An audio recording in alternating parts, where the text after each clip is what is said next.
Channel Tej classes. Today we are going to start a very important point from the chapter Heredity and Evolution. The point is transcription, translation and translocation. We have already studied that heredity is related to DNA. Then what is mean by DNA? DNA is deoxyribonucleic acid. And one more thing, RNA is ribonucleic acid. मग आता आपल्याला लक्षात घ्यायचे की transcription, translation, translocation आणि DNA, RNA या सगळ्याचा संबंध काय आणि या गोष्टी एकमेकाशी रिलेटेड कशा आहेत? तर बघ, आपल्याला बऱ्याच शारीरिक क्रिया करण्यासाठी प्रोटीनची गरज असते आणि हे जे प्रोटीन निर्मिती होती तर यामध्ये ह्या प्रक्रिया महत्त्वाच्या आहेत. म्हणजे आपल्या शरीराच्या सगळ्या क्रिया चालण्यासाठी आपल्याला हे महत्त्वाचे आणि ह्याचं जर तुम्हाला समजलं व्यवस्थित तर 11वी 12वीचा सगळा बेस तुमचा इथं तयार होतोय. कारण बऱ्याच महत्त्वाच्या बेसिक पार्ट यामध्ये येते. तर आता काही गोष्टी महत्त्वाच्या लक्षात घ्या. हे बघ, समजा ही आपल्या शरीरातली एखादी पेशी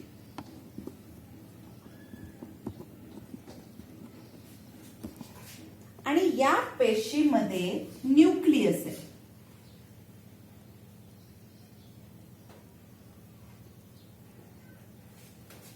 मग आता आधी आपण स्थान लक्षात घेऊ. The DNA is present in the nucleus and RNA is present in the cytoplasm. आता या डीएनए पासून न्यूक्लियस मध्येच mRNA तयार होतो. म्हणजे आरएनएचे 3 प्रकार आपण मागच्या वर्षी शिकलोय. आरएनएचे 3 प्रकार कोणकोणते? तर पहिला एमआरएनए म्हणजे मेसेंजर आरएनए, दुसरा प्रकार टीआरएनए म्हणजे ट्रान्सपोर्ट आरएनए आणि तिसरा प्रकार आरआरएनए म्हणजे राइबोसोमल आरएनए. असे 3 प्रकार आहेत. आता बघा, केंद्रकाच्या बाहेर टीआरएनए असतो आणि आरआरएनए. फक्त केंद्रकामध्ये तयार काय होतो? एमआरएनए. तर ही जी प्रक्रिया आहे की डीएनए पासून एमआरएनए तयार होणं, या प्रक्रियेलाच म्हटलं जातं ट्रान्सक्रिप्शन.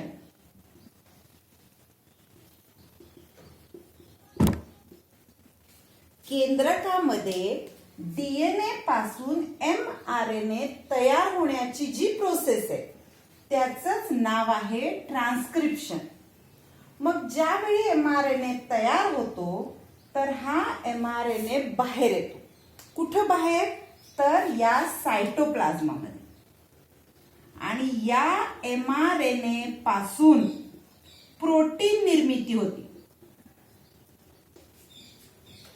ही जी प्रोसेस आहे प्रोटीन निर्माण होण्याची, एमआरएनए पासून प्रोटीन निर्माण होण्याची जी प्रोसेस आहे तिला म्हटलं जातं ट्रान्सलेशन.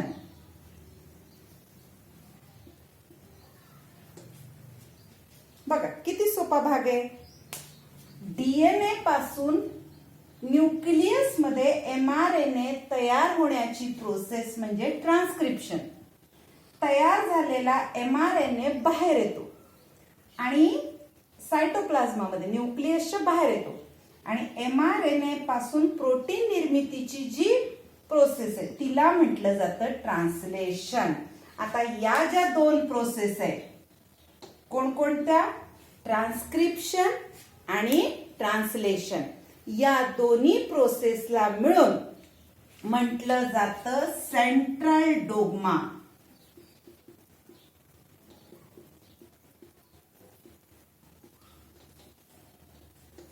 Central dogma. आता हे जर बेसिक तुम्हाला कळलं असेल तर आता आपण ट्रान्सक्रिप्शन, ट्रान्सलेशन आणि ट्रान्सलोकेशन हे सगळं डिटेलमध्ये बघूया. वाय ट्रान्सक्रिप्शन इज नेसेसरी और इसेन्शियल. आता आधी आपण हे समजून घेऊ की ट्रान्सक्रिप्शन ही प्रोसेस आपल्या शरीरासाठी महत्वाची का आहे. तर आपल्या शरीरासाठी जे प्रोटीन आवश्यक आहे, प्रत्येक हालचालीसाठी प्रोटीन लागतं आणि या प्रोटीन निर्मितीसाठी ट्रान्सक्रिप्शन गरजेचं आहे. आता त्याची आधी डेफिनेशन बघूया. Transcription is the process in which part of nucleotide sequence of DNA is copied into RNA. आता न्यूक्लिओटाइड, मागच्या वर्षी न्यूक्लिओटाइड तुम्ही डीएनए ची रचना शिकला होता आणि डीएनएच्या रचनेमध्ये डबल हेलिकल जे स्ट्रक्चर असतं डीएनएचं त्यामध्ये 4 प्रकारचे न्यूक्लिओटाइड होते. बघा, पहिला होता ऍडनिन, दुसरा होता ग्वानिन, तिसरा होता सायटोसिन आणि चौथा होता थायमिन. हे जे 4 न्यूक्लिओटाइड आहेत, आता यामध्ये नेहमी ऍडनिन आणि थायमिन या दोघांची जोडी असते आणि ग्वानिन आणि सायटोसिन यांची जोडी असते. आता आधी आपण न्यूक्लियसची रचना बघू, आधी आपण डीएनए ची रचना बघू आणि मग तुम्हाला हा पार्ट डिटेल समजेल. हे बघ, डीएनए कशा पद्धतीची रचना असते.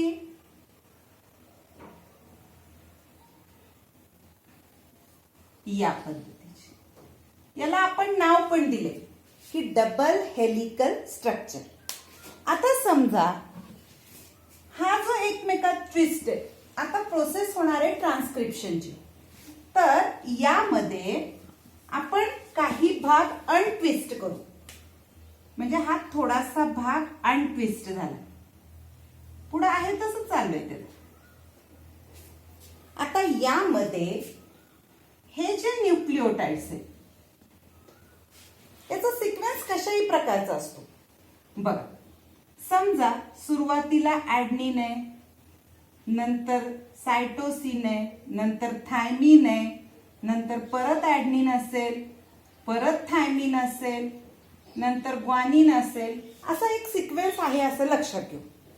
तर याच्यामध्ये याच्या बरोबर हायड्रोजन बॉन्डिंगनं ऍडनिन बरोबर थायमिन जोडलेला असतो, सायटोसिन बरोबर ग्वानिन जोडलेला असतो, त्याच्यानंतर थायमिन बरोबर ऍडनिन असतो, परत ऍडनिन बरोबर थायमिन असतो. या पद्धतीनं हा सिक्वेन्स पूर्ण होत असतो. पण जेव्हा ट्रान्सक्रिप्शनची ही प्रोसेस होत असते त्यावेळी इथं अजून एक बॉन्डिंग निर्माण होतं.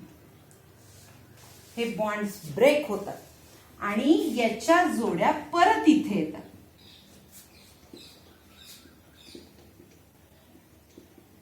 आणि हा तयार झालेला जो थ्रेड तयार झालाय हा mRNA म्हणून बाहेर येतो. आता mRNA ज्यावेळी बाहेर आलाय त्यावेळी तुम्हाला माहितीये की डीएनए मध्ये थायमिन असतो, पण mRNA मध्ये थायमिनच्या ऐवजी युरॅसिल असतो आणि त्यामुळं हा mRNA जेव्हा केंद्रकाच्या बाहेर येईल त्यावेळी रचना कशी होणार बघा. पहिल्यांदा ऍडनिन, नंतर सायटोसिन, टीच्या ऐवजी काय येणार इथं युरॅसिल, ए आहे तसा, परत युरॅसिल आणि जी. ही जी निर्मिती झाली तर ह्या निर्मितीला म्हटलं जातं ट्रान्सक्रिप्शन. आता ही प्रोसेस तुम्हाला व्यवस्थित कळाली असेल. आता बघा, ज्यावेळी या डीएनए मधून mRNA बाहेर येतो त्यावेळी परत हे निघून जात असतं आणि परत हा आहे तसा कॉइल्ड होऊन परत त्याची रचना मूळची होती. mRNA हा टेम्पररी असतो. याचं काम म्हणजे आपण जसं आता एखादा मेसेज बघितला वाचला की त्या मेसेजचं काय काम असतं, आपण तो मेसेज डिलीट करून टाकतो. अगदी त्याच पद्धतीनं जेव्हा बॉडीला प्रोटीनची गरज असते त्यावेळी डीएनए मधून mRNA तयार होतो आणि mRNA तयार झाला की सायटोप्लाझ्मामध्ये आला की आता पुढची जी प्रोसेस आहे ती प्रोसेस पुढची येणार आहे की ट्रान्सलेशनची. मग mRNAचं काम संपलं, मग त्याला डिलीट करून टाकला जातो. आणि जेव्हा परत प्रोटीनची गरज, हे रियूज केलं जात नाही, परत प्रोटीनची गरज ज्यावेळी पडेल त्यावेळी डीएनए परत निर्मिती करतो mRNAची. तर आता ही प्रोसेस तुम्हाला व्यवस्थित कळाली. आता आपण याच्या पुढची प्रोसेस म्हणजे ट्रान्सलेशन बघूया.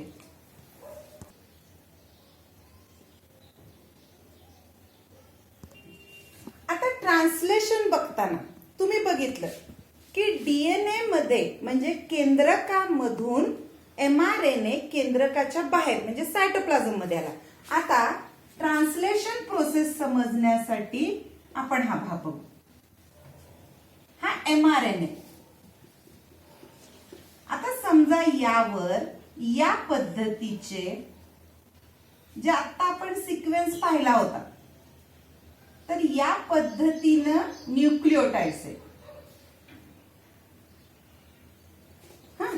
समजा पहिला ॲडेनिन आहे, दुसरा युरेसिल असेल, तिसरा ग्वानिन असेल, तिसरा पुढचा सायटोसिन असेल, नंतर परत युरेसिल असेल, नंतर परत ॲडेनिन असेल. या पद्धतीचा हा mRNA असतो. आता ट्रान्सलेशन प्रोसेस मध्ये काय होतं की केंद्रकाच्या बाहेर असणारा tRNA हा इथे येतो. आता tRNA मध्ये हे 3-3चे कोड बनतात.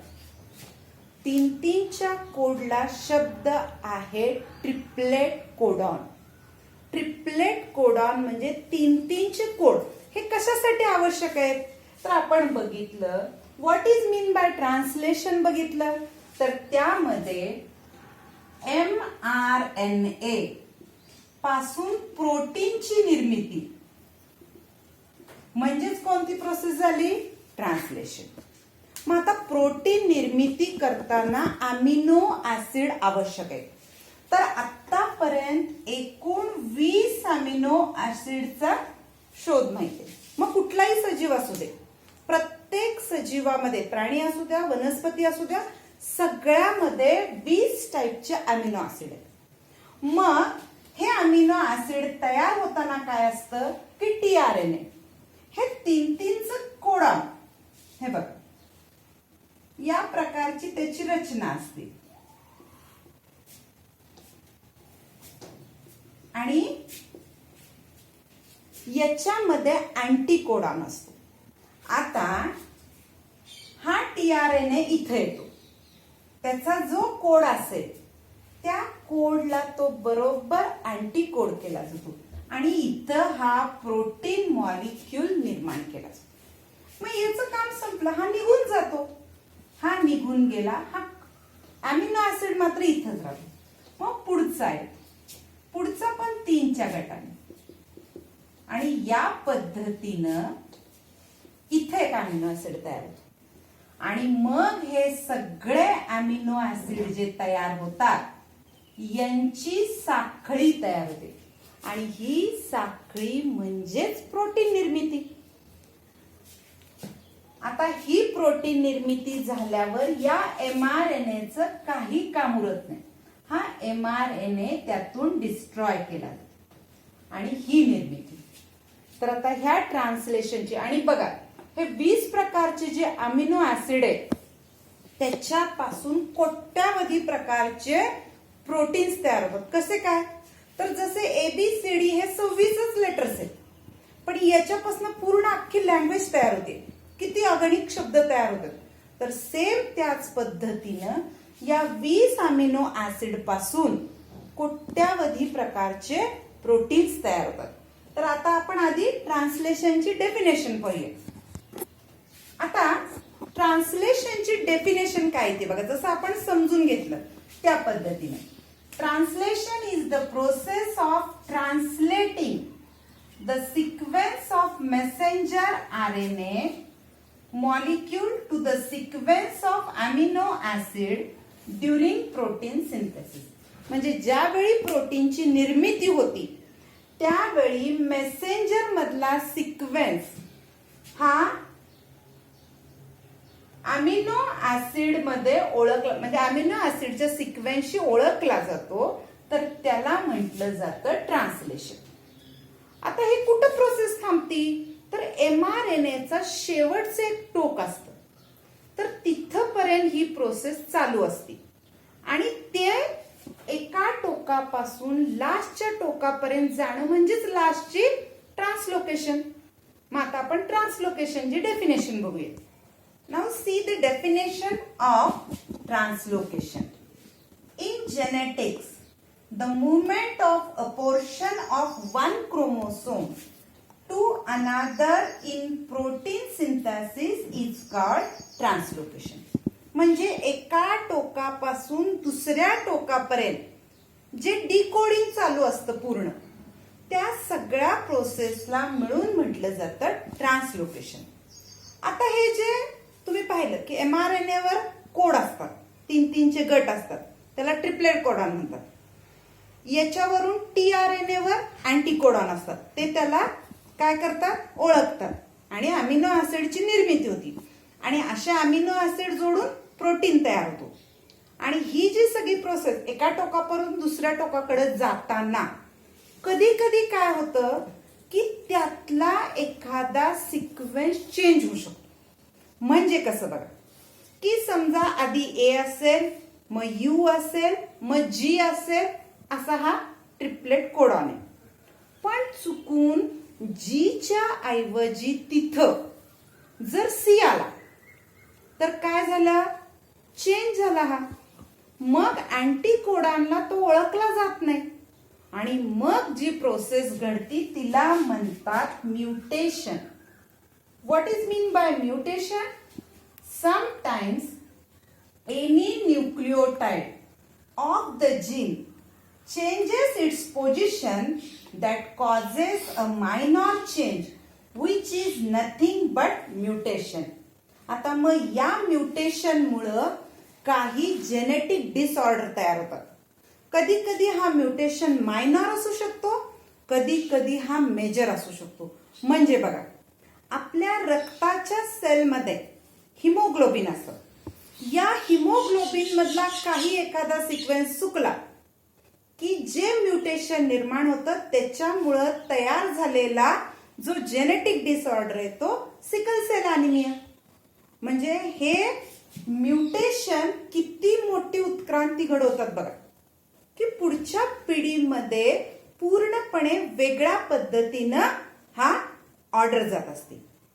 छोटे असले तर लहान प्रकारचा कुठला तरी आजार होऊ शकतो, पण कधी कधी हा चेंज खूप मोठा असू शकतो. आता आपल्या पुस्तकात ज्या फिगर आहे तर या फिगर मध्ये आपल्याला पहिल्यापासून म्हणजे कुठल्या ट्रान्सक्रिप्शन, ट्रान्सलेशन आणि ट्रान्सलोकेशन ह्या तिन्ही फिगर दाखवल्या. तर आधी आपण आता ह्या पुस्तकातल्या फिगर बघूया.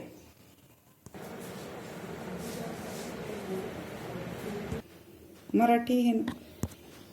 The first figure in page number 2 it shows the process of transcription.